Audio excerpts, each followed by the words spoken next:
Watch it the time.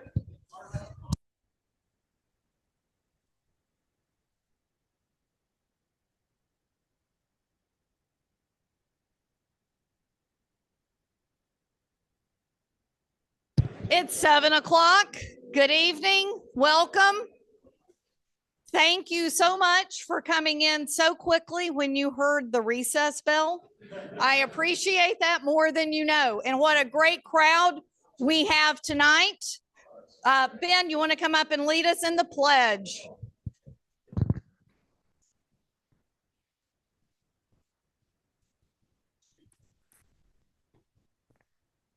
I pledge allegiance to the flag of the United States of America and to the republic for which it stands, one nation, under God, indivisible, with liberty and justice for all.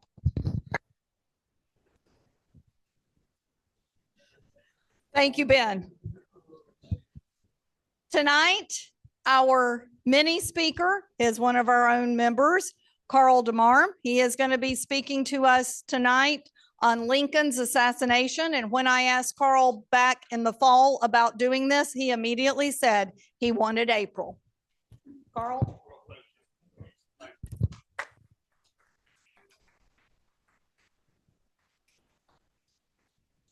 You hear me? Okay. Without it. No, you got people online that can hear you. Okay. Thanks, Carl. Down. No, you gotta take it with you. Is that part of the, is that what I'm paid for? Yeah. Thank you. A week from this coming Sunday will be April 14th, 2024. That will be 159 years since the assassination of Abraham Lincoln, which took place, of course, on Good Friday, 1865. At the time of the assassination, it had been just 4 or 5 days since Lee had surrendered to Grant at Appomattox Courthouse, which was, of course, Sunday, April 9th. And Washington City, which it was called at that time, it wasn't DC until the 1870s, was in celebration the entire week. They had firework displays, speeches, except Lincoln had not spoken on anything until Wednesday, the 12th, at the White House in the evening. He actually stood on the balcony and he spoke to a crowd. In that crowd was Davy Herald, John Wilkes Booth, and the other ones involved in the assassination plot. At that time, there was no assassination plot, so to speak. It was a kidnapping plot. Originally, John Wilkes Booth was to kidnap Lincoln, take him south and hold him for ransom. He wanted Confederate soldiers who were incarcerated in various northern prisons released. And in March, right after Lincoln's second inaugural, he went ahead and plotted to kidnap Lincoln as Lincoln was going to go to the soldiers' home, which is in DC in the outskirts north of the city. And on his way there, Booth, Harold, Davy Herald, Payne, Atzelrod were hiding along the road. Lincoln never showed up. He changed his plans at the last moment. So Booth said, well, we'll go ahead and we'll kidnap him some other time. And then after the surrender at Appomattox, Booth was so upset that he decided, I got to do something else. So on Wednesday after the speech, Lincoln talked about freed slaves, the soldiers would be given citizenship. He turned to his people and said, we've got to kill this guy. That's it. So this was on Wednesday. He shot him on Friday. It was only 2 days. They met at the Surratt boarding house, which was on 8th Street in Washington, D.C., which is still there today. In fact, I had lunch there years ago with Brad Quinlan. Where's Brad? Remember? Yeah. Walk and Roll Chinese restaurant. But anyway, but it looks the same. The house looks identical, except they have the restaurant in the basement. And in the 19th century, the entrances to the buildings were on the second floor. So anyway, they met at the boarding house and decided that we're going to have to assassinate Lincoln. Now, the other conspirators, George Atzerodt, Lewis Powell, which I said Payne, he used an alias, Payne, and Davy Harold met at the Surratt boarding house, and Mary Surratt was there, and whether she heard it or not, it was never brought out in testimony later. But they decided at that point that Booth was going to assassinate Lincoln. Davy Harold was going to accompany Powell to assassinate Seward, which lived in Lafayette Square, right behind the White House. And Johnson was going to be assassinated by Powell. I mean, by, what's his name? That's correct, Atzerodt. Atzerodt got drunk and he cowered out, so he never did anything. Booth actually, at the same time as Powell, Booth was riding down Baptist Alley, which is right behind Ford's Theater. And he entered through a back door. And one of the stagehands, Edmund Spangler, held Booth's horse. And Booth said, "I'll be out in a little bit." And Edmund Spangler, they had a play going on, Our American Cousin. He said, "Hey, wait, I can't be bothered." So he said, "Peanut Barrels, you get over here, hold the horse for Mr. Booth." So Peanut was holding the horse. And Booth entered the back of the theater, went underneath the stage. There's a trap door, came up the other side, went through a side door of the theater, down an alleyway into Star's Saloon, which is still there today, next door, and started drinking. This was about 9 o'clock, 9:15 or so. At about 10 o'clock, he heard, or about a half hour later, I guess, 9:45, he heard Hail to the Chief being played and said, "Well, you're going to remember me tonight," he told the bartender. Didn't say what he was going to do. So he went ahead and he exited the front door of the saloon, walked in the front door of Ford's Theater. Everybody knew him at Ford's Theater. He was a famous actor. In fact, he would be probably equivalent to like Brad Pitt or Robert Redford today. He was that famous, and he was also a very wealthy man too. His salary in 1864 is around $20,000 at that time, which they would equate to several $1,000,000. So he was quite wealthy, and everybody thought he was a big stage idol. Anyway, he exited the saloon, went up to Ford's Theater, went up the front door, went up the staircase, and started walking around on the third level and started greeting people. He handed out cards to people, talked to everybody, walked over to where the door was, where Lincoln's booth was, and talked to Edward Forbes, who was one of Lincoln's valets. He wasn't a stage. He didn't work for Ford's Theater. He was kind of like valet for Lincoln. Anyway, he talked to him, handed him a card, and then he went into the little door, the vestibule behind the box where Lincoln was sitting. And at that point, he closed the door and he barred it with a piece of wood that he had fashioned from a music stand, and he had left there earlier that day. Well, at that time it was about 10:15 p.m. and Hawks was the only actor on stage. And at that point, Lincoln opened the booth, walked in the door. Where Lincoln was sitting, Booth walked in the door, closed it, took his Derringer out, which is a single shot Derringer. People say, well, why didn't he use a revolver? Why did he just use one shot? Well, Booth was a braggart and a show off, and he was a good shot too. So he was going to show his skill at shooting using just a one shot gun. That's all I'm going to need. Well, he was only within 2 feet of Lincoln, pulled up the revolver. Hawk says, "You suckledizing old man trap." Boom, shoots Lincoln. At that point, Major Rathbone, Major Rathbone and Clara Harris were 2 of the Lincoln's guests. You had Lincoln, Mary Lincoln, Rathbone, and Clara Harris. Rathbone was a major in the U.S. Army. He jumps up and he grabs that Booth.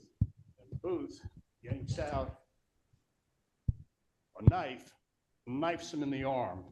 Major Rathbone is really bleeding out pretty bad. At that point, he climbs up on the balustrade, dives off. Booth dives 11 feet to the stage, which he's done before.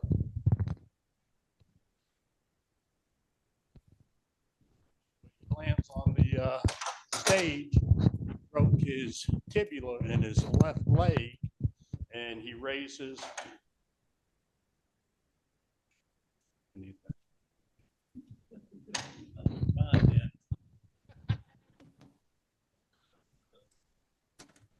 Raises Semper Tyrannis, which means pirates, which is the Virginia state motto. Walks off the stage with the Bowie knife still in his hands, and I think the orchestra slashes at the orchestra leader, which tears his coat. We've been to Ford's Theater, and they have the coat, they have the dagger, they have everything there. The derringer that Lincoln used. Anyway, Booth exits Ford's Theater. Peanut Burles is holding the horse. He knocks him over the head with the Bowie knife, and he starts galloping down and goes down Baptist Alley, 10th Street to F Street, all the way across the Capitol, and goes across the Navy Yard Bridge, which is still there today. I think it's the 14th Street Bridge.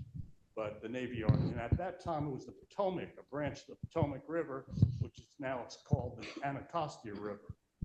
He crosses by the Navy Yard over into Maryland.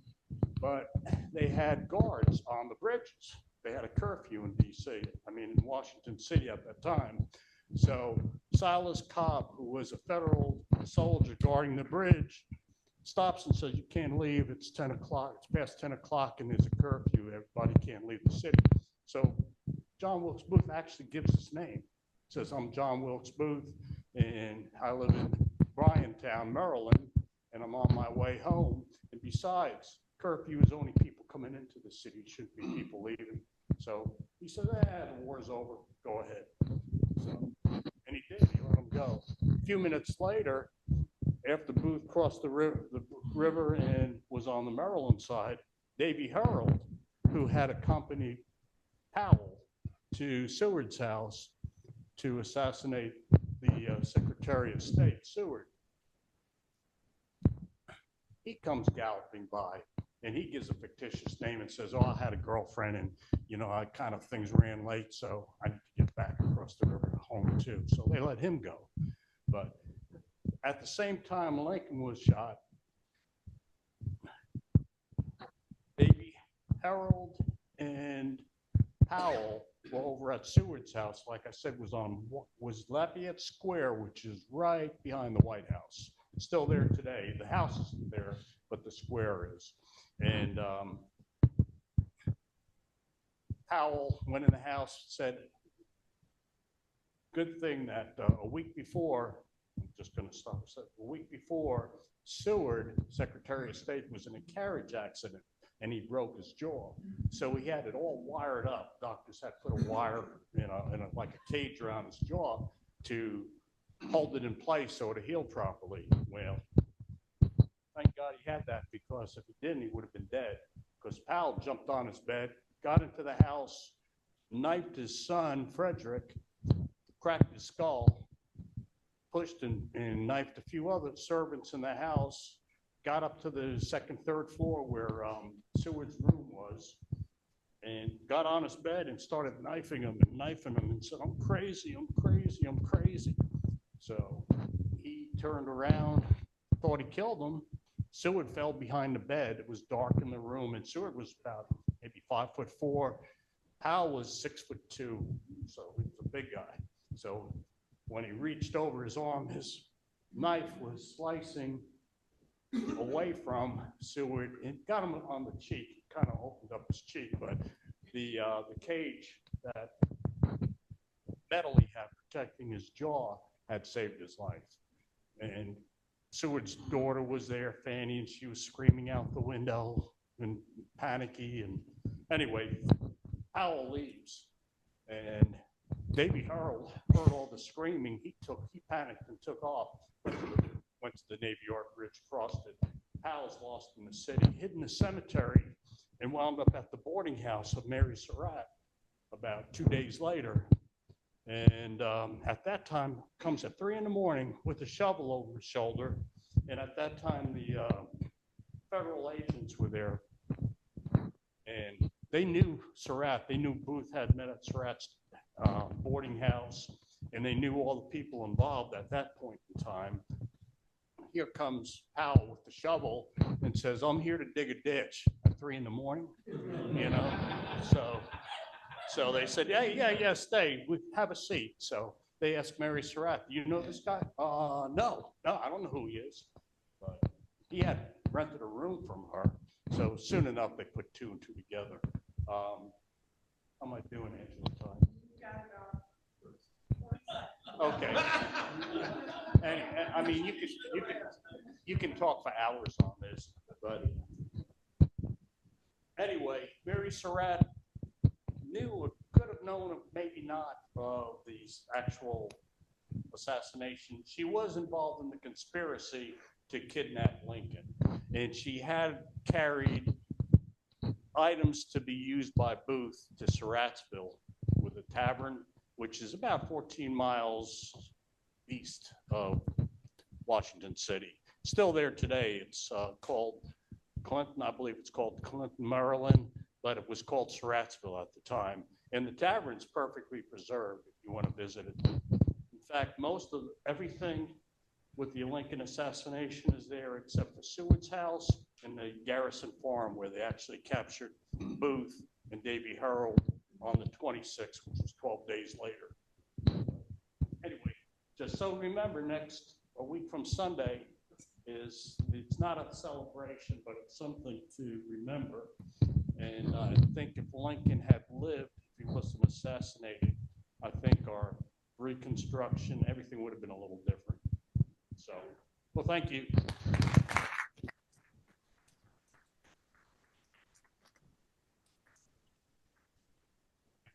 Thank you, Carl. And if you did not get a chance to see Carl's display out in the big room right there, please check it out when our meeting is over.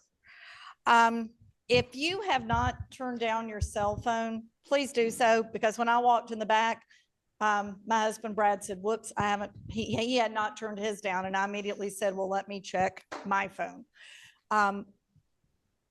Tonight's announcements. Thank you, those of you who participated in the Battle of Peachtree Creek tour on the 23rd with Bob Jenkins. I've heard great things about that tour.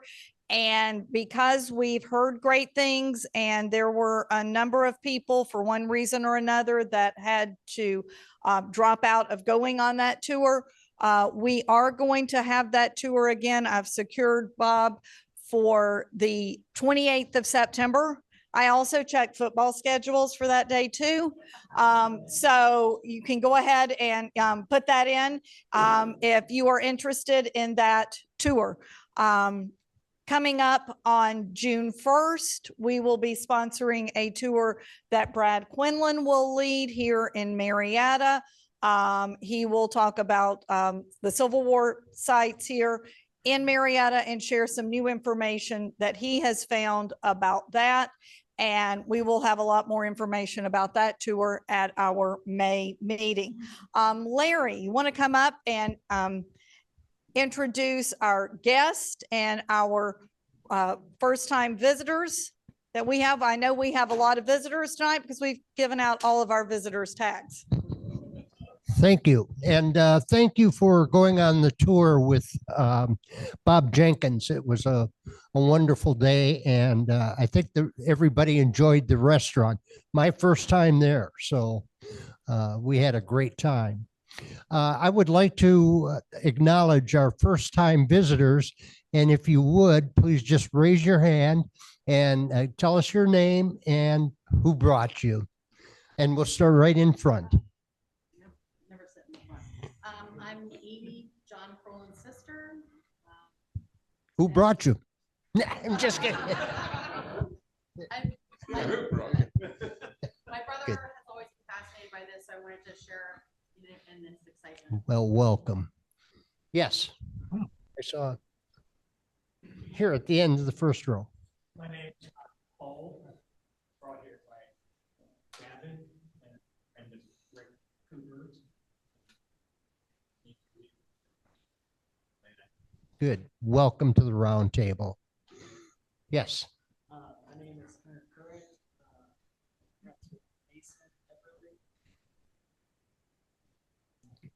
Thank you. Here, right in the front row. Go ahead. My name is Autumn, to first start out, and I love history at my age, and me and my parents decided to come down here to come see the battlefields and stuff, and we had Mr. Jim. He helped us explain the history and stuff. We went to the visitor center here. We've done a tour around that, and then we went to the museum today, and we looked through the Civil War section of that, the Atlantic thing of where the big cyclorama, thank you. And we went and saw that, and Mr. Jim had told us about this and invited us here, and my parents were over here. Welcome, and you've just scratched the surface in the Atlanta area, believe me. So there's a lot to see. Yes. I'm Cameron Crisp, and this is my wife Sherry Crisp. We are trying to pledge along our historian. We're from West Virginia. So Rosecrans up there was the Valley Ridge Mountain there, pretty close to us. Not a ton of Civil War activity, but we travel around a lot, trying to get Autumn to become a battlefield historian, and we've enjoyed it. And thanks, Jim Star, I'm not sure where you're at, but appreciate you inviting us out tonight and today for giving us a tour. Good. A little flavor of the South. Yes. Hi, I'm Robert Carter. I live in Carrollton, Georgia, and I came down with Ed Lowe to hear Dan speak tonight. So thank you for your hospitality. Thank you. Thank you. Yes, sir.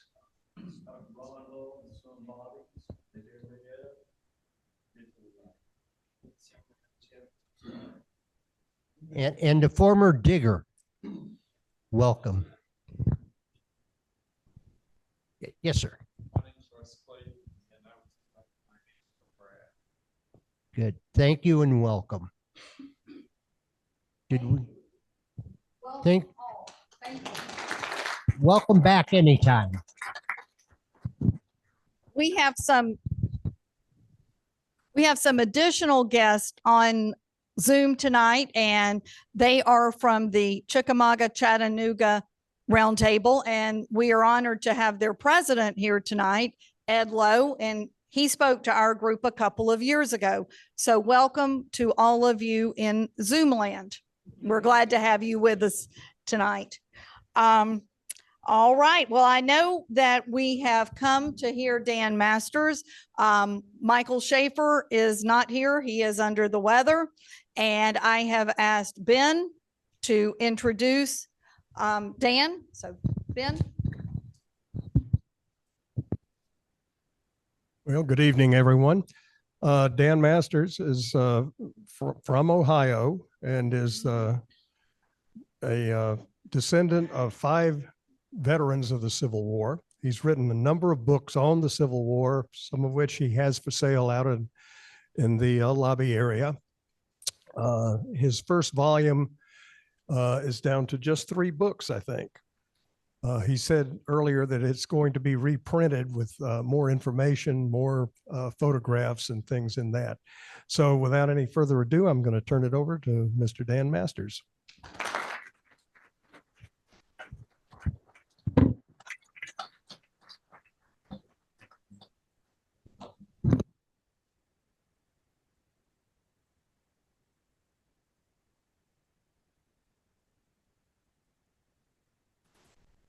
and give it a try. Good evening, everybody. It's not afternoon anymore. What a warm Georgia welcome for a Yankee. Thinking the last time my family was down here was probably in November of 1864, and I'm sure we didn't get that kind of rousing applause on our way out the door. So thank you so much. And so good to see some friends from years past. Brad Quinlan. Still thinking of that day back in the White House. That's 16 years ago now. Yeah. Mr. Carter, just it's so good to see so many of you here tonight. Thanks for the invitation to come speak. What we're going to talk about tonight are two pretty fascinating characters of the Civil War. We're going to talk about General Braxton Bragg, also known sometimes as the most hated man in the Confederacy, and William Stark Rosecrans, a native of Ohio, my personal favorite general. But we're going to dive into their personal lives a little bit, kind of explore their characters a little bit. And then we're going to discuss how those characters kind of came out to play in their first engagement at the Battle of Stones River. Go ahead, next slide, please. Just real quick on me, I am the descendant of 5 Union veterans of the Civil War, 3 from Indiana, 2 from Ohio. 3 of them served in the Army of the Cumberland under Rosecrans' command. So I kind of jokingly say that during the war, the Army of the Cumberland was the family business. Really, so as far as my research and study over the years has really been focused on the war as viewed in the ranks. Always really interested, what was the war really like for the privates and corporals and sergeants that actually had to go out and fight this war. Some of you may know me because of the Civil War blog that I have, Dan Master Civil War Chronicles, which we are now over 830 posts, and very proud that we're among the top 5 in the United States for traffic. So pretty pleased about that. Written more than a dozen magazine articles in magazines such as North and South, America's Civil War, and I'm the author of 9 books, most of which are available for sale after the talk today. But also the one I'm really excited about is coming out later this year, being published by Savas Spady. It's entitled Hell by the Acre. It's a narrative history of the Stones River campaign, really doing a deeper dive in that engagement than I think anyone has done before. I think you'll find it a pretty fascinating piece. Next slide, please. So let's talk about the Battle of Stones River. Stones River was fought, the main engagement was fought between December 30th, 1862 and January 3rd, 1863. So it draped right over the new year. It was a tremendous battle from the standpoint of casualties. The 2 armies numbered about 81,000 men in total. By the end of the battle on January 3rd, nearly 25,000 of them were casualties, killed, wounded, or missing. From a percentage basis, it's about 32%, just a touch higher than Gettysburg, if you can believe that. It was that bloody. Go ahead and click, Mark. The 2 commanders at the Battle of Stones River, this was fought in Murfreesboro, Tennessee, which is now basically a suburb of Nashville, but was not then. The 2 commanders at Stones River were General Braxton Bragg, commanding the Army, the Confederate Army of Tennessee, and click next, and General William Stark Rosecrans, commanding what was known at that point as the 14th Army Corps, which would be renamed the Army of the Cumberland on January 9th, 1863. For purposes of ease of understanding, we're just going to refer to it as the Army of the Cumberland. Go ahead, next slide, please. So first, let's look at Braxton Bragg. General Braxton Bragg was born in March 1817 in North Carolina. His father was a carpenter and a contractor. His mother's reputation was rather sullied because she was in jail at the time of his birth for having killed somebody. And we'll just leave it at that. However, Braxton Bragg himself, he was extraordinarily driven as a young man, and wanted, his father decided, I think about the age of 10, that, where you need to go, Braxton, you need to go to West Point. And that's pretty much what his focus was in his growing up years, was really preparing for that. He didn't go out and play a lot of sports or games or anything like you would expect out of a normal. He was very studious, very driven. As he went to West Point, he graduated 5th out of 50 cadets, so he was one of the best cadets in his class. and went directly into the artillery branch upon graduation. So at heart, Braxton Bragg is an artillerist. What he's probably best known for to us in the Civil War community is this legendary record he had of cultivating bad relationships, especially with his superiors. I'm going to throw out a few other things about, the quote there, the most cantankerous man in the Army. And I think as we talk, you'll understand more what I mean by that. A few other things to describe Braxton Bragg.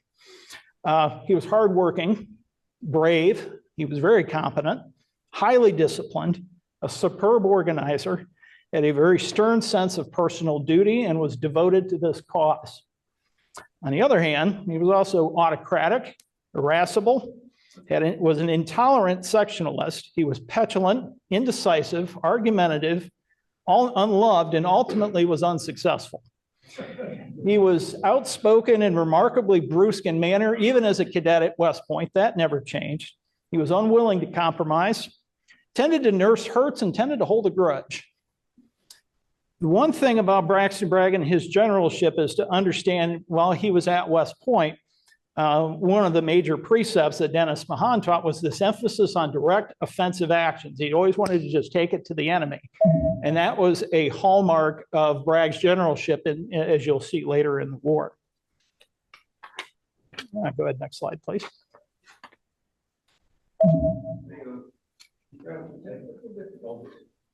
Go ahead. Okay. So, as I mentioned earlier, Bragg graduates 5th in his class at West Point in 1837, goes right into the artillery service.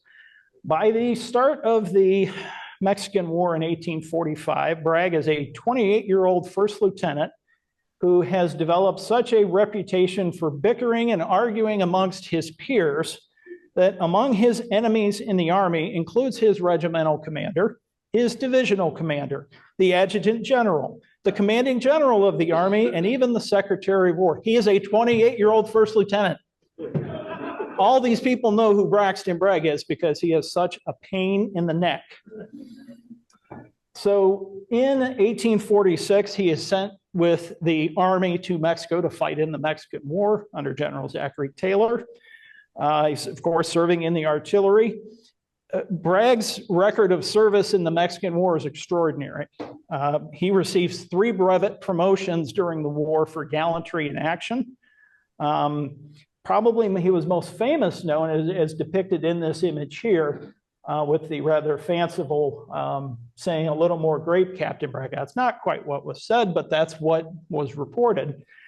But at the Battle of Buena Vista, which was fought on February 23rd, 1847, Bragg's battery held a critical position in the Army's center and held off, basically unsupported, a determined charge of the Mexican Army.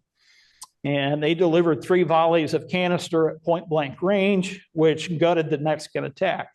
As General Taylor later reported, Captain Bragg saved the day. A 3rd brevet promotion followed. He was now a brevet lieutenant colonel, and Braxton Bragg was a name known from coast to coast in the United States as one of the heroes of the Mexican War.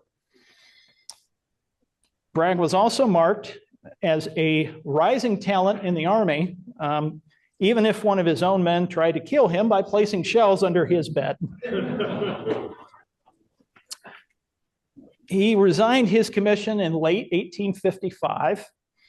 He was fed up with Army politics. He really fed up with consistently having his reforms stymied by then Secretary of War Jefferson Davis. He and Jefferson Davis did not enjoy a warm friendship in the 1850s, as some people have kind of erroneously kind of passed on. Mr. Davis gladly accepted Mr. Bragg's resignation when it was offered. Well, let's talk about a little more of General Bragg's private life. Next slide, please. In 1849, he married Eliza Brooks Ellis, a wonderful young, not a young woman anymore, but his wife there depicted on the left. And one would think with someone with Bragg's personality, how in the world did he find a wife that would put up with him? Well, you got to remember the times that we're talking about. This is the late 1840s. Captain Bragg, then Lieutenant Colonel Bragg by brevet, is being feted from town to town across the United States as a hero of the war. And when he's in Louisiana, he meets Miss Ellis. Elise is what he usually called her. She was the orphan daughter of a wealthy planter who was, quote unquote, intelligent, poised, and witty. The two quickly fell in love and married on June 7th, 1849.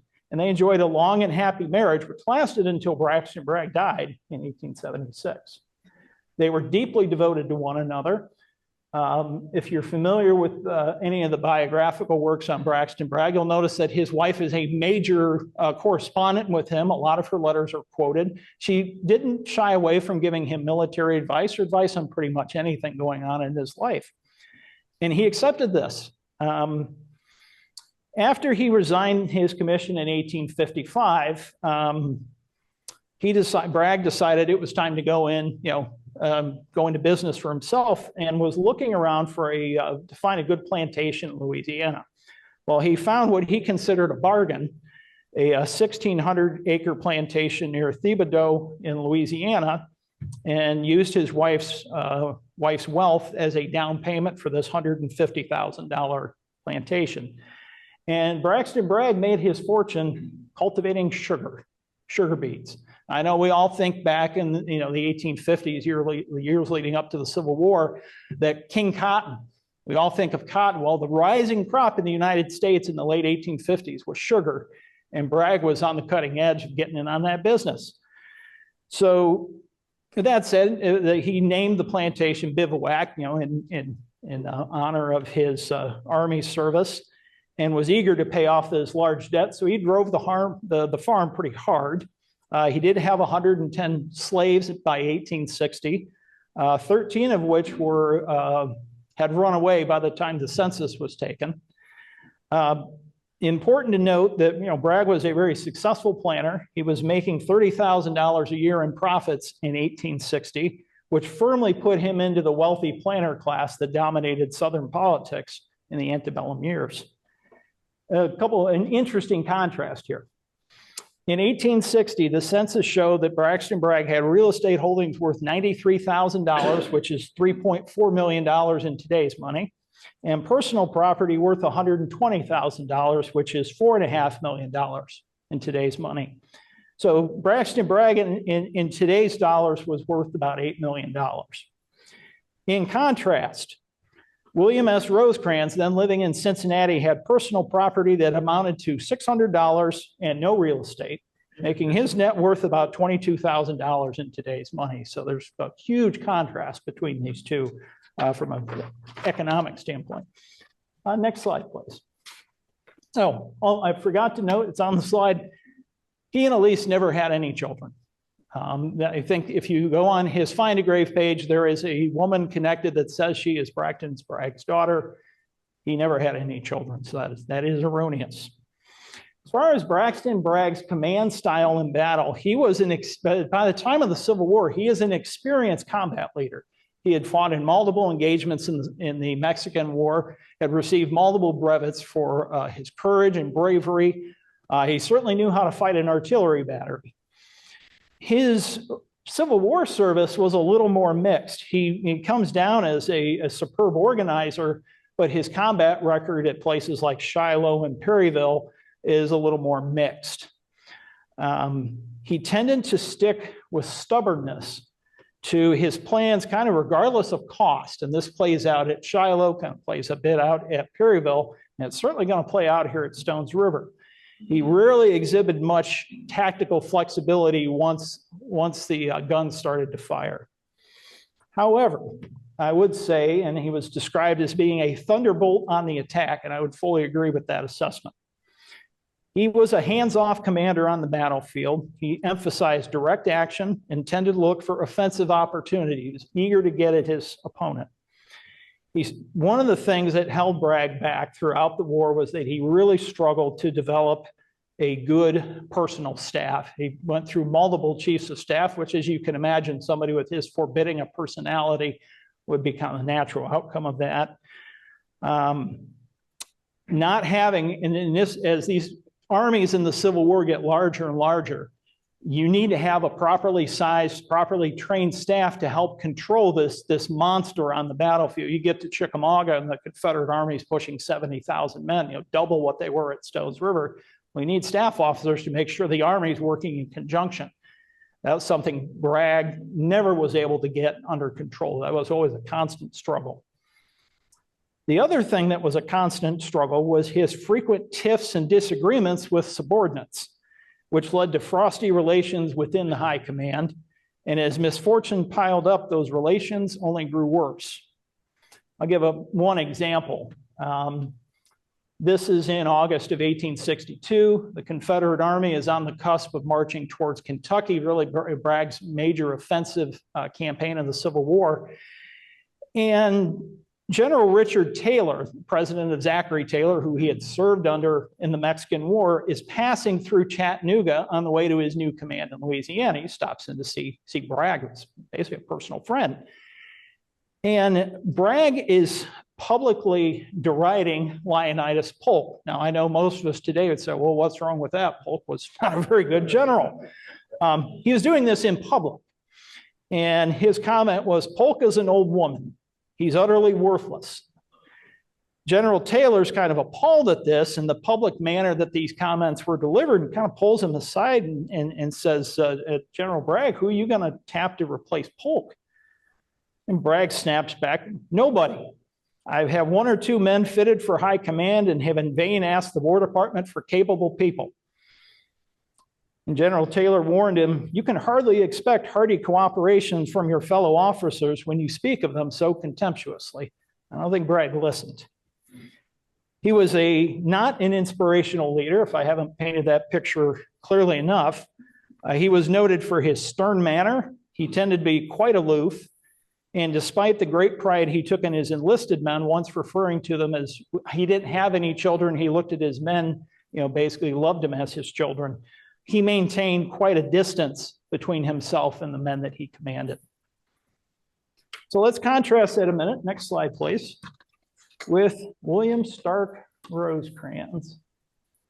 Yep, let's keep going. And one more. There we go. William Stark Rosecrans, a little factoid here. I think he's generally known as Rosecrans today. If he was standing here, he'd be hitting me in the back of the head and saying, my name is not Rosecrans, it is Rosecrans. Rosecrans was what his Dutch ancestors called themselves. And in homage to them, he insisted on being called Rosecrans, but generally men in the Army just called him Rosie.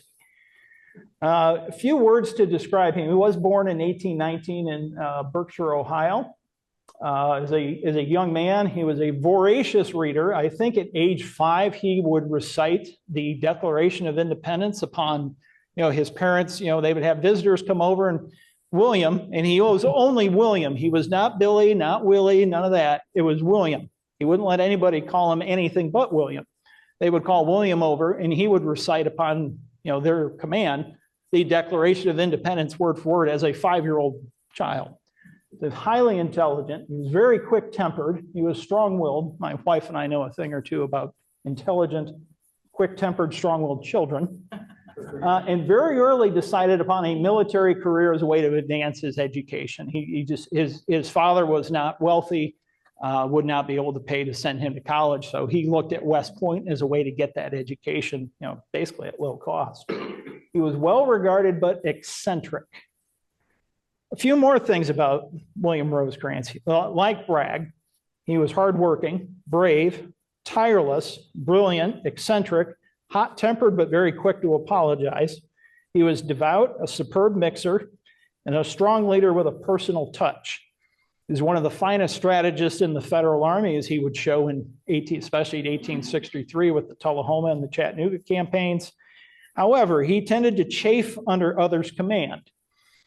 He developed increasingly brittle relationships with General Henry W. Halleck, who was Chief of Staff of the Army, Secretary of War Edwin M. Stanton.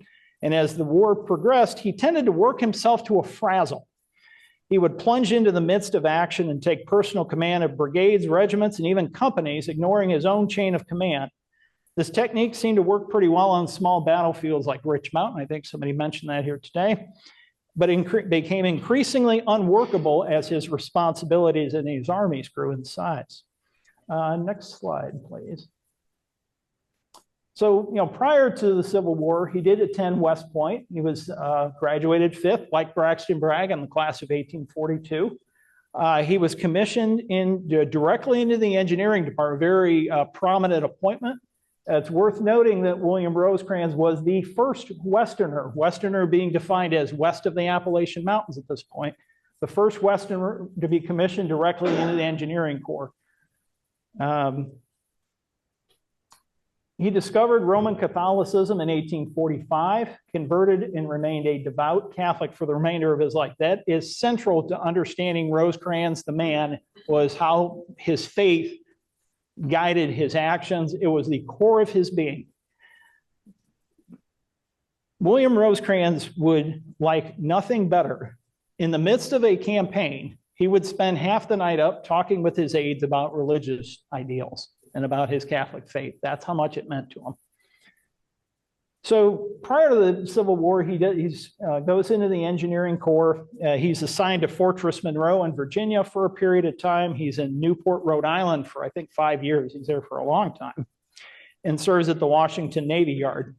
He finds it's quite difficult to raise a family on a first lieutenant salary. And by the early 1850s, his dear brother Sylvester remarked that Rosie is living on his wife. In March 1854, he resigns his commission and moves to Cincinnati. He finds work as an engineer and as an entrepreneur with coal, what was then called coal oil, which we now know today as kerosene. And he throws himself into this enterprise. He manages some coal mines in West Virginia for a period of time, then gets into kerosene. In typical Rosecrans fashion, just as he's on the cusp of success, he has an accident in his lab that scars the right side of his face so badly that it took 18 months to recover from this. That said, General Rosecrans was not shy about getting in front of a camera during the Civil War. I think I documented once almost 45 known images of him. Very few of those images will show his right side of the face because that's where all the scarring was. Most of the pictures will be on his left side. He was very sensitive about the scarring that he received. Next slide, please. Love and marriage Rosecrans style. So yes, General Rosecrans did find a wife. He was fresh. He was in the midst of getting out of West Point when he met Annie in New York. She was a house guest at a West Point professor's home when they met, and it was love at first sight. That night, Rosie invited her to go with a walk to him to the Crow's Nest, a local establishment.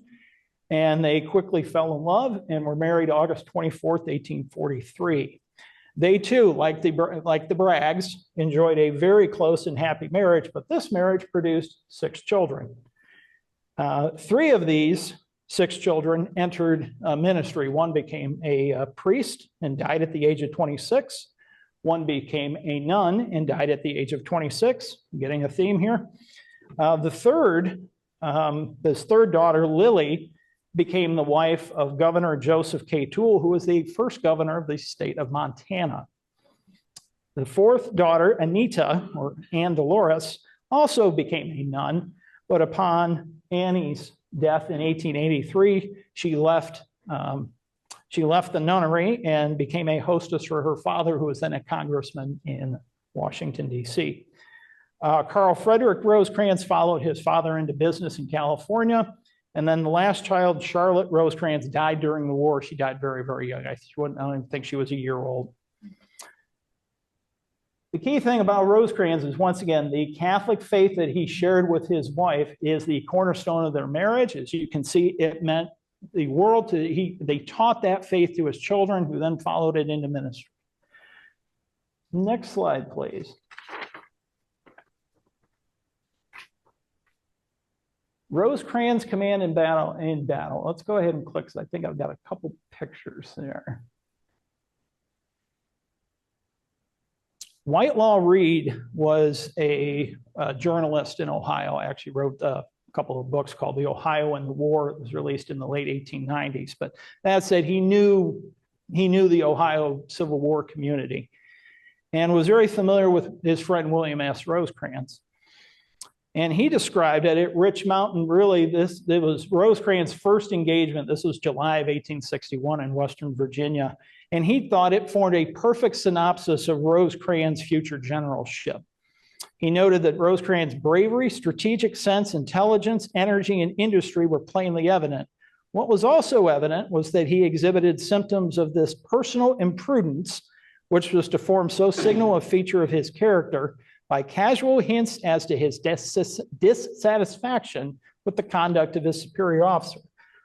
Cutting through the 19th century verbiage, really what he meant was that Rosecrans was chronically complaining about his superior officers. This was something that would mark his generalship throughout the coming years.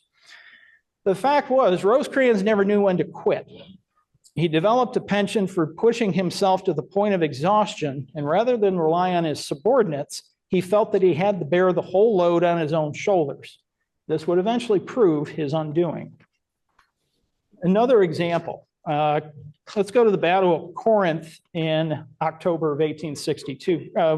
One of the things that Rosecrans was noted for was that he was a very successful general before taking command of the Army of the Cumberland.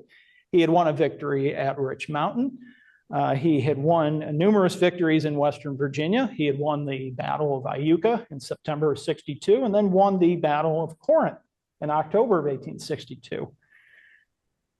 Depending on one's point of view, his leadership was either inspiring or quite the opposite.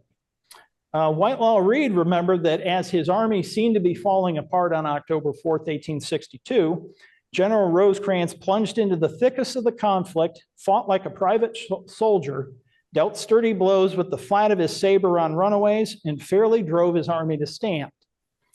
Modern historians take a far less generous view of General Rosecrans' leadership at this battle. Historian Peter Cousins observed, I think rather poignantly, Rosecrans was in the thick of the battle, but his presence was hardly inspiring. The Ohioan lost all control of his infamous temper, and as he cursed cowards, everyone who pushed past him until he too lost all hope. Rosecrans' histrionics nearly cost him his life. So Rosecrans' record at the first glance looks like one of unending victories. He's won at Rich Mountain, Carnifex Ferry, Iuka, and Corinth. Few federal officers could claim such a stupendous record this early in the war, which had been featured so many federal defeats. The Lincoln administration appreciated those victories and consequently awarded him with a promotion to the command of the then Army of Ohio, which was under Don Carlos Buell, took Buell's place.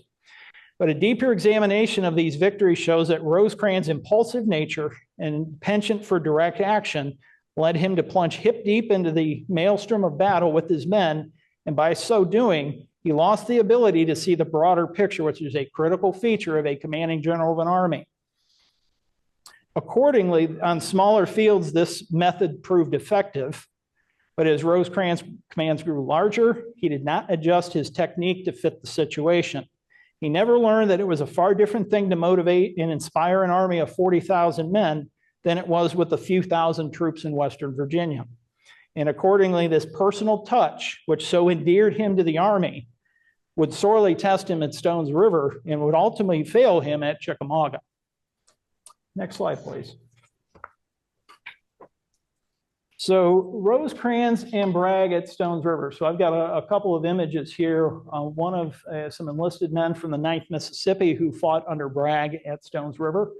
And one of my favorite regiments, the Iron 44th, the 44th Indiana, who fought under Rosecrans at Stones River. As we kind of put this into context, we're approaching the end of 1862. You know, we have passed the first kind of Confederate invasion of the North has been turned back at Antietam and at Perryville and in Missouri. But the Confederates have remarkably kind of recovered their fortunes in the last 6 months of 1862. The first 6 months of the year, they were on the cusp of losing the war. And now it appeared that with federal morale collapsing after repeated defeats, that it was the Union cause that was actually in peril at the end of 1862. That said, the political pressures that Bragg and Rosecrans were under were different situations for each government. As far as General Bragg was concerned, after narrowly almost losing his job after the Kentucky campaign, his job is to hold Middle Tennessee and to look for offensive options to take the war to the Federals and recover more of this lost territory in the state. General Rosecrans has a different political objective. As you know, most of us are familiar with, the Emancipation Proclamation was set to go into effect on January 1st, 1863. And to make sure that, I think I'll use Lincoln's phrase, to make sure that this proclamation wasn't the last shriek on the retreat, the Federal Army needed victories. And so there was a broad offensive launched across the country in the last month of the year. The first offensive takes place at Fredericksburg, Virginia. I think just saying Fredericksburg, Virginia, most of you are going to nod your heads and realize that it was a tremendous federal defeat. One of the costliest of the war, probably the most bitter for the Army of Potomac. Further west, General U.S. Grant is launching a two-pronged offensive to take the bastion of Vicksburg on the Mississippi, the linchpin that's holding the Confederacy together. And that campaign goes on virtually at the same time as Stones River, but kind of comes to a rather disastrous end at a place called Chickasaw Bayou, where General Sherman's assaults up against an entrenched Confederate force were not quite as deadly or costly as Fredericksburg, but equally as discouraging. And it really falls to General Rosecrans with his Army of the Cumberland to secure this victory that Lincoln needs. So that's really what's going on here. The other concern that Henry Halleck shares with Rosecrans early in December is what's really on Lincoln's minds, not only emancipation, but he's also very concerned that when the English Parliament comes into session in January of 1863, that they're going to vote to intervene in the war on the side of the South. And his concern was if the South appears to be winning the war, that's more likely to happen. Whereas on the other hand, if we get if we succeed in the field, they'll see that the Confederacy is on the run and they won't intervene. That was on his mind. And that's what was driving Rosecrans to launch his offensive from Nashville on December 26, 1862. Next slide, please. So in the interest of time, I don't want to give a real lengthy discussion about the Battle of Stones River. We're going to cover the key decision points that both generals had during the battle, really kind of how their personalities and these idiosyncrasies played into these decisions. But we do have to set the stage. So the Union Army, the Army of the Cumberland, departs Nashville on Friday, December 26, 1862. Their objective is the Confederate Army. They are not after a particular geographic point. Their job is to find the Confederate Army and drive them out of Middle Tennessee. That is their objective.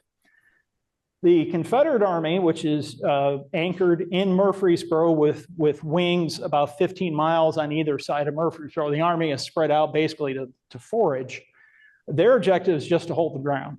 And in December 1862, General Davis, not General, President Davis, had visited General Bragg in Murfreesboro. And the orders he gave him were fight them if you can and retreat to the Tennessee River if you must. But he gave him an out. If you can't fight Rosecrans here, go back to the Tennessee River. So Bragg's objective is to hold his ground. So the first crucial decision point was deciding to accept battle at Murfreesboro. He had a green light to retreat south to what we can now call the Highland Rim, or further south if need be. He was going to fight him where he didn't want to give up that ground. This goes back to his penchant for direct action. And next, click one more. The other key thing to understand for Bragg is he waits for the Federal Army in Murfreesboro, waits for them to come to him, but he's the one who gets in the first punch. On December 30th, as the Union Army is moving into position, General Bragg sees an opportunity. The Union right wing is kind of spread out. And his thought was that if he could stack a few divisions of his on his left to hit the Union right, that he might be able to drive that corps off the battlefield, and then he'd have superiority of numbers to drive Rosecrans away. His intention was to hold Murfreesboro, if at all possible. He sees an opportunity and launches an attack in the very opening minutes of dawn, December 31st, 1862. The attack is tremendously successful. It drives away the right wing and collapses the two divisions of General George Thomas holding the Federal center, basically collapses the whole Federal army almost like a jackknife. So his attack was very successful. However, as the day progresses, click one more, please. Braxton Bragg becomes fixated on taking a rather famous piece of ground now known as the Round Forest. If you've been down to the Battle of Stones River site, that is where the Hazen Monument is located. That's the Round Forest. As the day progresses, Bragg ends up sending 5 separate attacks against this plot of ground. As the day goes on, Rosecrans' army, as it's folding back up on itself, keeps getting stronger and stronger at this point, that by the time Bragg's last attack happens about 4 o'clock that afternoon, the Union Army has upwards of 15,000 men in the immediate vicinity with upwards of 90 guns. His army, of course, takes tremendous casualties trying to take the Round Forest, and I think this, to me, points back to Bragg's tactical inflexibility, we'll call it that. Next slide, or next. The other crucial decision point for Bragg comes down to January 2nd, 1862. So on December 31st, the Confederate Army, by any standard, has won the Battle of Stones River. They have inflicted about 12,000 casualties upon their opponents. They have captured 29 cannon. They have captured about a dozen flags, and they have about 4,000 prisoners gathered around the Rutherford County Courthouse in downtown Murfreesboro waiting to be sent to Chattanooga. By any standard, they have won the battle. And General Bragg, believing this, rather indelicately sends off a telegram to Richmond, all but proclaiming victory. This was a bit of a mistake because General Rosecrans wasn't going anywhere and was intending to fight this out. Bragg was rather appalled that Rosecrans wouldn't see reason and see that he was defeated and, and get away. On January 2nd, the Union Army has moved a division across Stones River to threaten Bragg's right. Bragg doesn't know about this until January 2nd, even though it occurred the day before, basically under the noses of General John C. Breckinridge and his staff. Once he finds out about this, he finds out about it because he's thinking of how can I persuade Rosecrans to leave so we can secure this victory. And he spies a ridge which commands the Federal left rear. And his idea was, well, we haven't had a chance to really get our artillery in this fight. That's a perfect spot for me to put a bunch of guns that we can lay fire in the Federal rear, and that will convince Rosecrans that he can't hold his position and he'll leave. The only problem with that is Union troops already hold that ridge, and he didn't know it. So he decides that we're going to attack that position with John C. Breckinridge's division. That afternoon, the attack was laid on quickly. Bragg thought that if he did not do this, he could not hold his ground. He would not be able to hold Murfreesboro. I tend to agree with him. This, to me, shows he's willing to gamble, and he knew this was a gamble.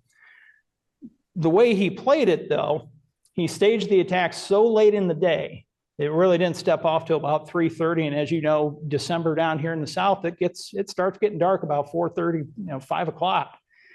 His idea was that we'll launch this attack late enough in the day.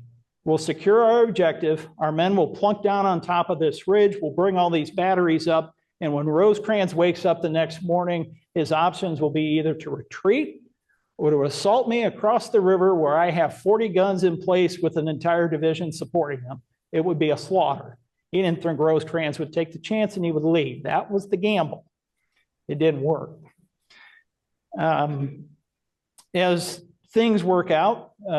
Breckinridge's men step off at 3:30. They actually secure the objective within 20 minutes of leaving their starting grounds. They overrun the objective for a good military reason. When you got the enemy on the run, what do? You keep after them. Unfortunately, in keeping after them, they go off the ridge and go on into the river bottoms, which are commanded by an increasingly large force of federal artillery, which once their own men clear out of the way, open fire.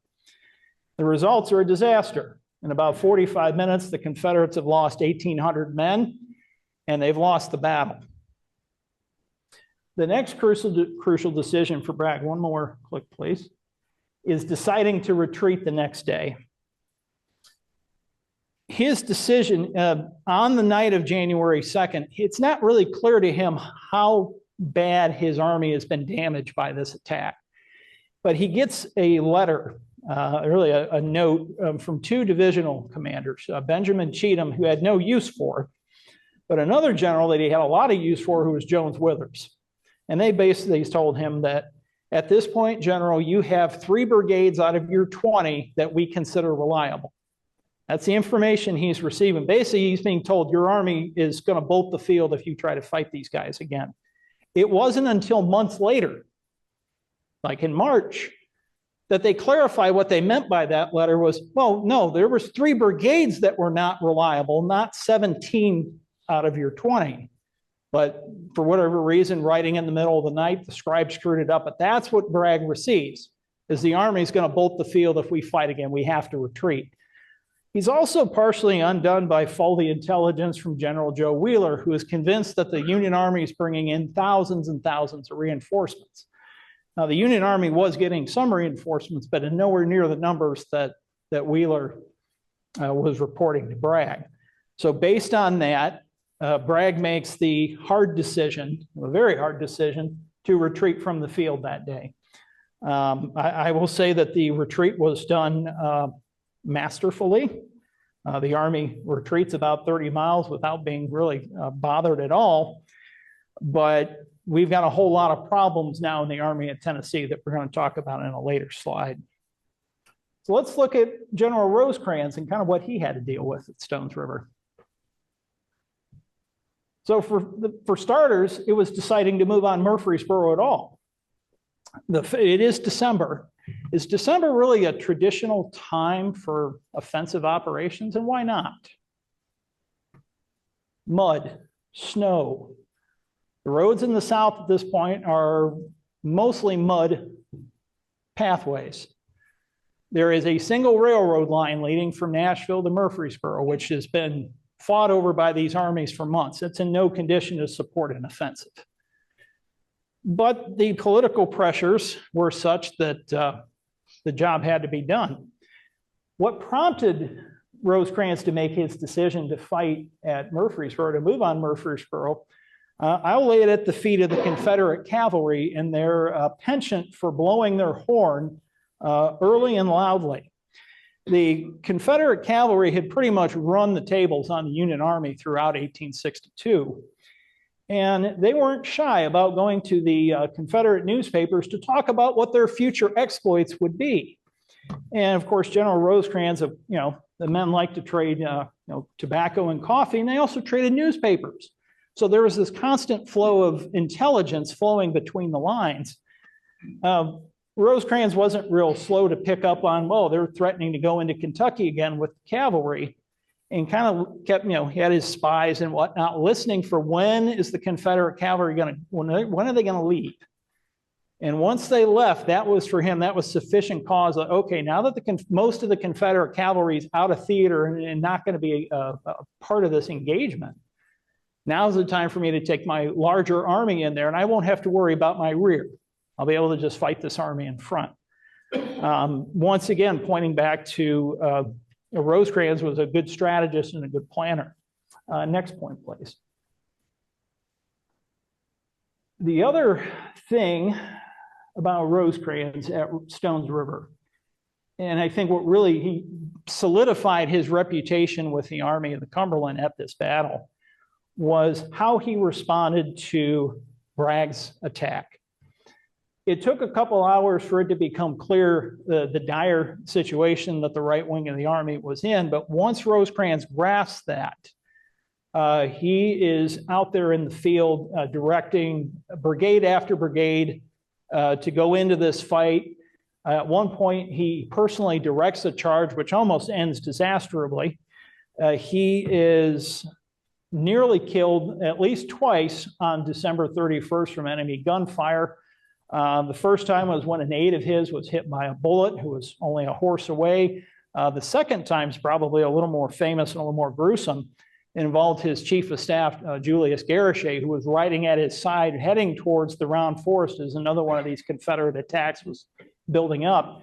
And Colonel Garrichet was decapitated by a cannonball, probably fired by the 5th Company Washington Light Artillery. From across Stones River. It was a 1 in a million shot, but they came within a hair's breadth of killing Rosecrans. That ball only needed to go maybe a foot in another direction. That would have been Rosecrans who was killed and not Garrichet. But that said, the fact is that the Army of the Cumberland had grown up under Don Carlos Buell, who had the personality of a cold fish and was not really present on the battlefield. You might remember the Battle of Perryville. Most of the battle was fought within 2 miles of Buell's headquarters. He didn't even know about it until it was almost over. So there's this, Rosecrans is like the complete opposite of Buell. He is right out there in the thick of it with these guys, and they really appreciate his bravery. I mean, he's essentially out there getting shot at, and he is completely oblivious to it. So to me, that speaks to this personal example, this personal style that he set with his army. It really kind of comes into play. Next point, please. The other crucial decision for Rosecrans is the decision to stick it out. On the night of December 31st, 1862, Rosecrans had every reason in the world to concede defeat and walk away. He could have done so, and well, it wouldn't have been any worse than what happened to General Grant in Mississippi, and General Sherman at Chickasaw Bayou, and General Burnside at Fredericksburg. You went out there, you fought a tremendous battle, and you lost. You know, it happens to the best of us, happens to the worst of us. I think he could have done that. He would have kept his job. I don't know what the future of the war in the West would be, but it would be certainly different than it turned out to be. Rosecrans doesn't decide to take the easy way out. He holds a command conference the night of December 31st with his senior corps commanders, George Thomas, being his primary advisor, Alexander McCook, another wing commander or corps commander, and Thomas L. Crittenden, a corps commander, and David Stanley, his close, other than Garrichet, his closest friend in the Army, a fellow Catholic, and also the commander of the cavalry corps. So he gets his senior staff together and just say, what are we going to do? Are we going to fight it out? Are we going to retreat? Well, McCook, whose wing had taken, like Perryville, most of the damage at Stones River, is all for calling it quits and going back to Nashville. There's no way to win. Crittenden, who usually didn't have a whole lot of opinions to offer unless Thomas Wood was at his sleeve whispering in his ear, didn't have a whole lot to say. General Thomas fell asleep, and when he was nudged awake, all he could say was, well, this army doesn't retreat. So Rosecrans doesn't have a lot of solid, shall we say, counsel from his senior commanders. Garrichet's dead, so he can't consult with Garrichet, who he would have consulted with otherwise. But there is David Stanley, who's a close friend, and as I said, a fellow Catholic, and I think that's key to understanding what happens next.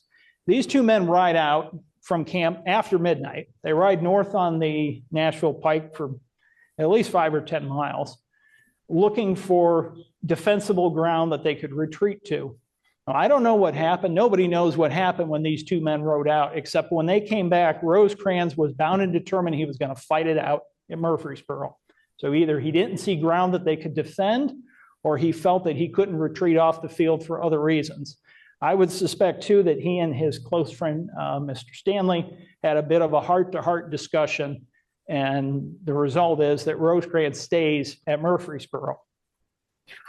One of the things that the men remembered was on January 1st, after it became known in the Army that we're not retreating, they would see Rosecrans walking through the camps and through the lines, Rosecrans notoriously didn't sleep very much. But they'd see him all night long. And what he kept saying was, you know, Bragg's a good dog, but hold fast, which he called himself, is a better one. Really, when I think about this particular part of the battle, are you guys familiar with the movie Apollo 13? You remember Gene Kranz of Toledo, and I got to get that plug in there. Gene Kranz's, I think the line from that movie that sticks out the most is failure is not an option. And I think that's really what Rosecrans was telling his army. Failure here is not an option. Yes, I know we've taken a lot of lumps. I know we've taken a lot of casualties, but we can win this fight, and I'm determined that we're going to do it. And that example is a big contrast to what Bragg was doing, which was basically he didn't interface with his army very much. They really didn't know what the guy was thinking. The last thing, last point, is we've already talked about, the last thing that we have talked, one more. There we go. We've already talked about the Breckinridge attack on January 2nd and how that was a failure. The Confederate Army retreats on the night of January 3rd, January 4th. The Union Army is rather surprised to find them gone that Sunday morning.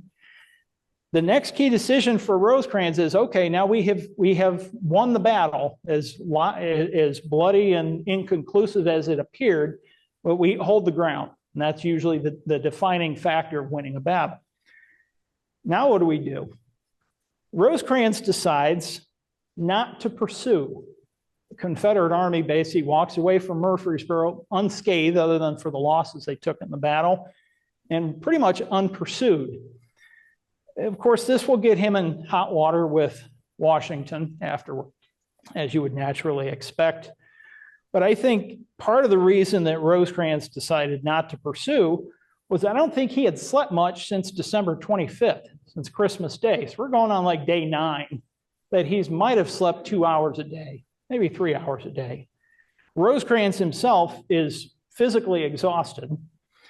And without Garichet there to make sure that he takes care of himself, he's getting to the point where his own decision-making is becoming very cloudy, and he recognizes that the army itself, like him, is not in any physical condition to continue this engagement. So he calls it off. As I said, there's some political consequences for that, but honestly, it's the only victory the Federal Army has to celebrate at the beginning of 1863. So whatever criticism he gets is pretty muted. Next slide, please. So how do we deal with the aftermath of Stones River? How do these two generals deal with this? Well, for General Rosecrans, he's riding high. The press decides that the Battle of Stones River is a tremendous Federal victory. They trumpet it to the moon. And Rosecrans is marked as the most successful Union general to date. At this point, I think his star has gone beyond U.S. grants. He's looked upon as the rising star in the Army. His star is at its apex. I think if he would have looked a little more critically at the events of Perryville and Stones River, he probably would have recognized that his subordinate Alexander McCook really wasn't up to leading a corps. Probably been a great divisional commander, dearly didn't belong in corps command. This would have been a good opportunity to relieve General McCook and put somebody in their own, like maybe General Phil Sheridan or General Jefferson Davis, and elevate them to corps command in his place. Rosie decides not to do that because McCook is, quote unquote, such a good fellow. So really, he kind of squanders this opportunity to clean house in his own army and make it stronger for the future.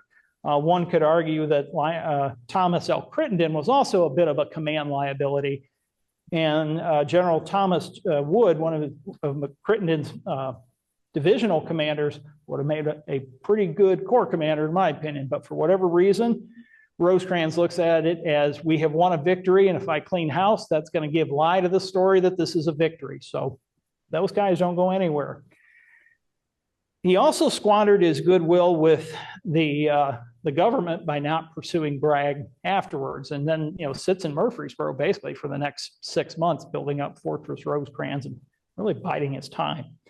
By the time the next campaign comes out in June of 1863, Rosecrans' relations with the government, which in January of 1863 were so sunny and congenial, really taken on a darker cast. There's already whispers of him being removed and really kind of setting the stage for what happens after Chickamauga.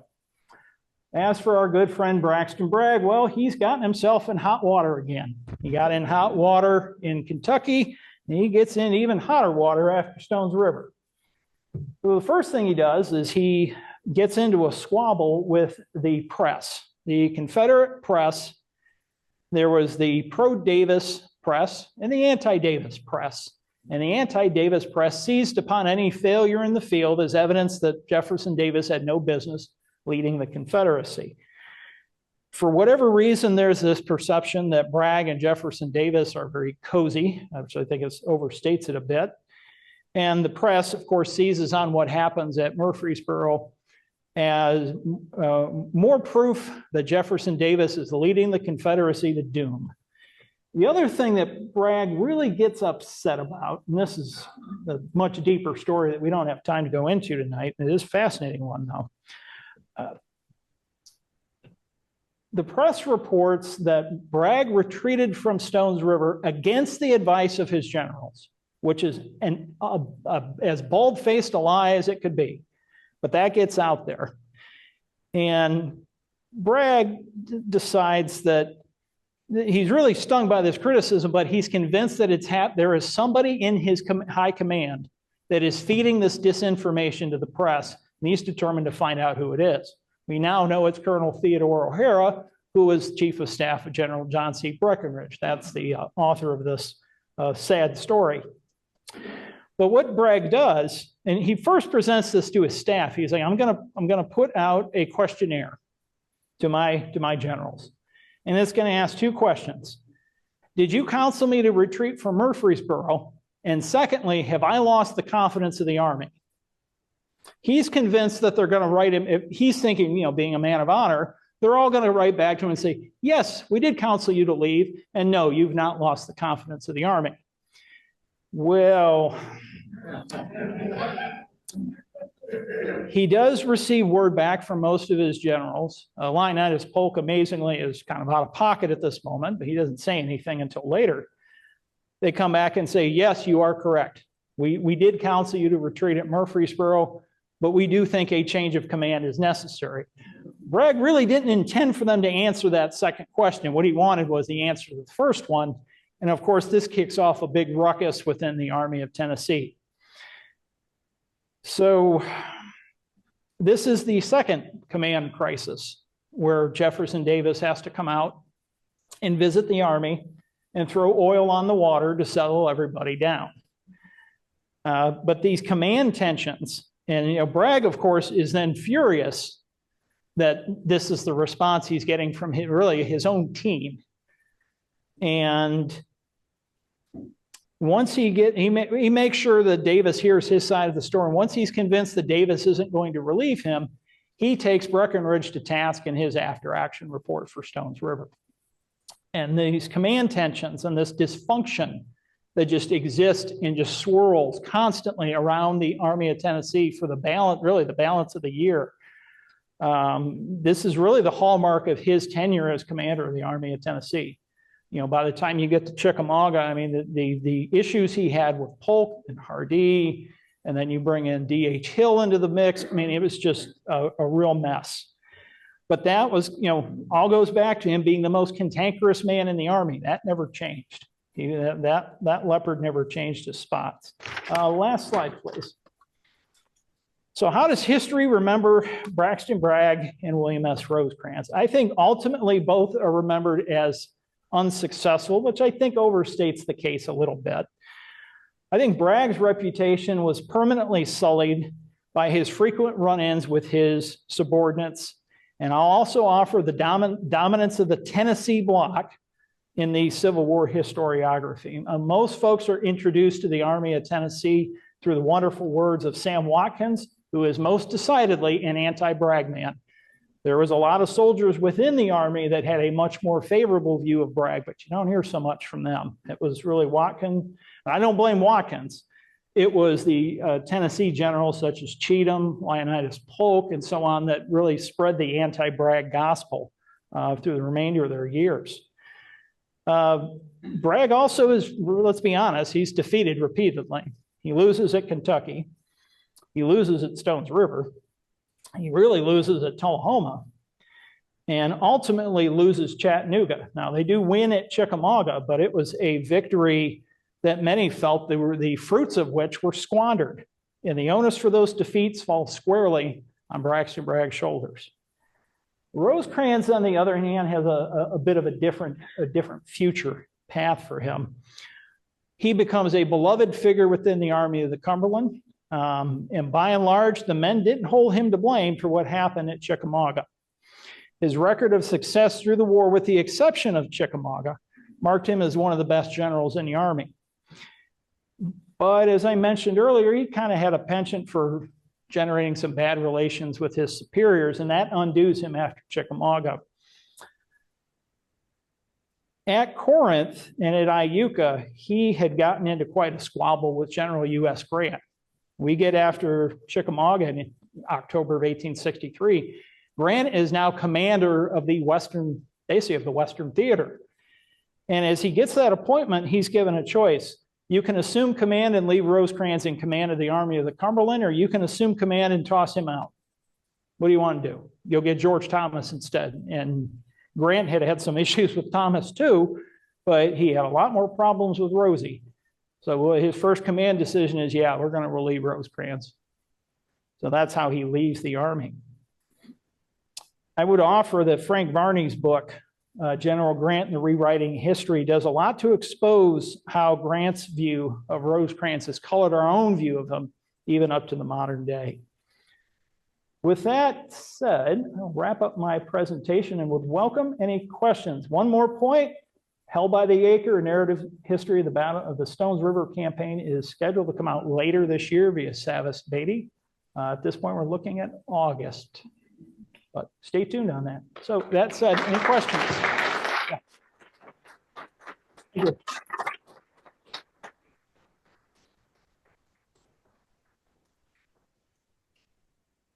Any questions?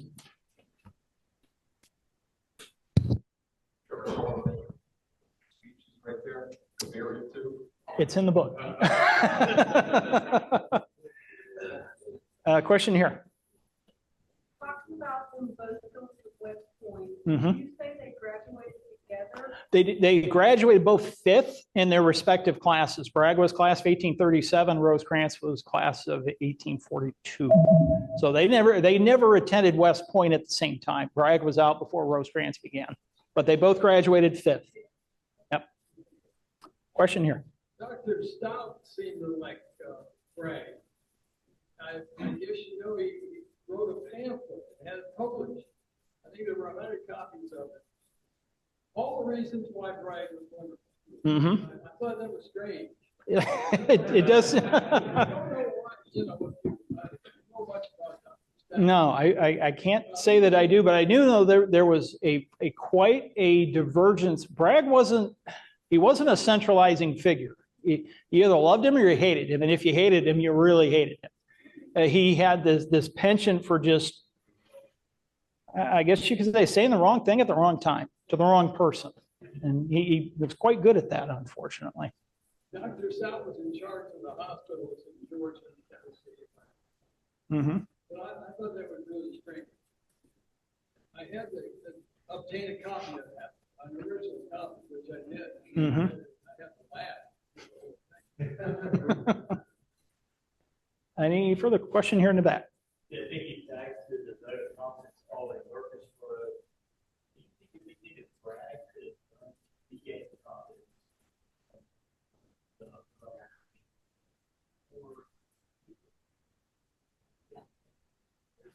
That is, I think, the central dilemma that Davis struggled with after Stones River. If not Bragg, who? Certainly not Leonidas Polk. I would hope not. And I think Davis, being as close as he was to Polk, understood that Polk's limitations, and he knew that he had no business running the Army. Polk might have thought differently, but Davis knew Polk pretty well. The other real candidate is William J. Hardee, who is later offered the job, I think, after the defeat at Chattanooga. And it takes the job pretty much under a sufferance for a very short amount of time. But he made it very clear he did not want command of this army. However, that didn't seem to stop Mr. Hardee from doing an awful lot to foster discontent in the army that Bragg led. An example, and I know I talk about it in the book, was Hardee was the former commandant of West Point. So as that said, he was highly respected in the army, the Confederate Army of Tennessee. And he was considered something, you know, he's the professor, he's the wizard. So he would gather groups of subordinate officers together and offer tactical lessons, shall we say, a classroom experience in which the foibles of Braxton Bragg were often example number one. Here's how you don't lead the army, do what the commanding general is doing. And you do that often enough and people, they tend to listen. So that this is kind of how this anti-Bragg block, not to say Bragg, and Bragg doesn't do himself a lot of favors here. He's not an easy guy to get along with, not very open, tends to be extraordinarily critical of his subordinates. So, you know, you kind of have this guy that everyone doesn't like already, and now you got somebody, you know, of hardy stature really kind of swirling the cauldron. But I think after Stones River, honestly, the best thing for the Confederacy might have been for Bragg to resign his position and force Davis to put Joe Johnston in that job. Johnston didn't want it either. And that's what you really run into is, if not Bragg, then who? And you start going further down in the ranks, you're not going to bump up a divisional commander to Army command. There are other lieutenant generals out there, but it's not going to be Beauregard again. Davis was sure of that. They tried that experiment once, that didn't work. There's just not a lot of options. Theophilus Holmes, going to take him out of Arkansas, move it. That ain't going to happen. So in a way, it's almost Bragg by default. It was really unfortunate. But yeah, he never was able to, well, I look at, you know, kind of from the standpoint of management, he was never able to get that army to really work as a team. It was factional from the beginning, and it remained factional for the rest of its existence. Any other questions? Right here. I've been to Stones River. That's a beautiful battlefield that very few people even go and even know about. I think one of the challenges is so much of that battlefield's been lost. I was describing what happened, you know, Bragg's attack on December 31st, all of that ground on the right wing of the Union Army is now neighborhoods, businesses, hospitals, gas stations. I'm sure there's several Subway restaurants within that small area. I mean, it's just how it is. It's just extraordinarily developed. But I would offer that what is there is extremely important to understanding the battle, especially, you know, going into the Cedars, you know, seeing the slaughter pen. Going over to McFadden's Ford. Further questions? One here. Did Davis ever consider sending either Lee or Jackson over? Not that I'm aware of, but I would defer to someone that's more of a Lee and Jackson scholar on that. Nothing. I don't think you're going to get Lee out of Virginia. I don't think that's going to happen, and probably not going to get Jackson out either. I mean, they end up sending out Hood, but I'm not going to talk about how that went. One more question here in the back. That comes a little after our story, but that is an interesting point. So what he's talking about is there is a revival, a religious revival within the Army of Tennessee that really takes shape after Stones River. And Braxton Bragg, to that point in his life, was not religious. He wasn't baptized, wasn't confirmed, anything else. And eventually he's caught up in the spirit of the revival as well, and actually joins the church, which, you know, it wasn't that he was anti-religion prior to that. He basically come back and said, well, no one ever invited me, which, given his personality, doesn't surprise me in the least. But yeah, and that's kind of really, I think that religion, and there was a really good book about, I forget the name of the title. It's not a really large book, but it's a really good book about kind of the religious sentiments in the Army of Tennessee and how they changed. And I think it was really the defeats at Perryville and at Stones River that kind of, it was really the veteranizing of the men. They started realizing they needed something more concrete to hold on to. They were in a really tough war, and they turned to God. A question up front here.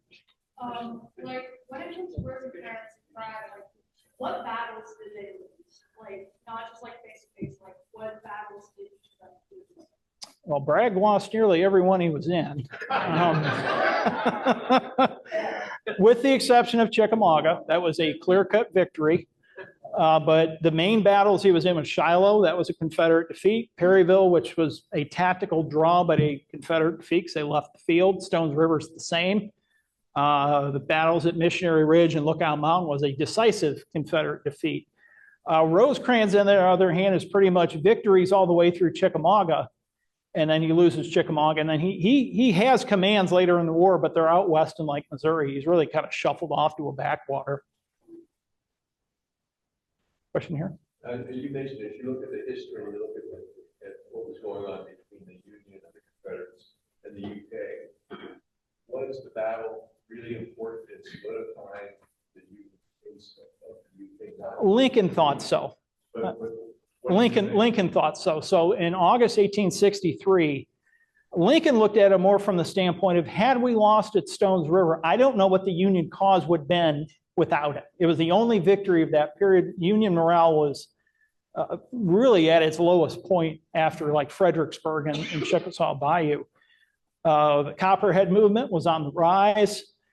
And I think as Lincoln looked back on it, he wrote Rosecrans a note, because once again, Rosecrans is getting into this increasingly testy relationship with the government. And I think Lincoln's letter was kind of, trying to throw some oil on the water to calm things down. And he basically says, when we look back at Stones River, I scarcely think the nation could have lived over another defeat. So in Lincoln's mind, Stones River was crucial, but it's also crucial because it put some, shall we say, the power of the bayonets behind the Emancipation Proclamation, which interestingly enough didn't take effect in Tennessee because of Mr. Johnson, Governor Johnson. But anyway, all that to say. That answer your question? Okay. Mr. Quinlan. I wonder if you could tell us about the missing briefcase in the White House. You remember that story? Oh, goodness. Yeah, okay. So that's a great thing. January 17, 2008. I remember the date. Mr. Quinlan and Brad and I and Josh Hall had lunch with Vice President Richard Cheney, who is a descendant of 21st Ohio, as I am. And we had a wonderful lunch and got to spend, I think we budgeted for 45 minutes. We had 45 minutes and we got kicked out at like almost 2 hours. It was, his staff came in and said, look, you guys are, the ambassador from the Netherlands is really getting pissed out here. You guys need to leave. But of course we left in a hurry, and I left my satchel in the vice president's office, which Secret Service wasn't altogether too thrilled about, which they also notified us before we even left the grounds. They brought it back out to us and said, don't do that again. It was stolen, so we had to walk back. Oddly enough, I've never been invited back to lunch. I can't imagine why. But I don't know if you'd ever heard that part of the story. Now you know. All right. Any other questions? All right. Thank you.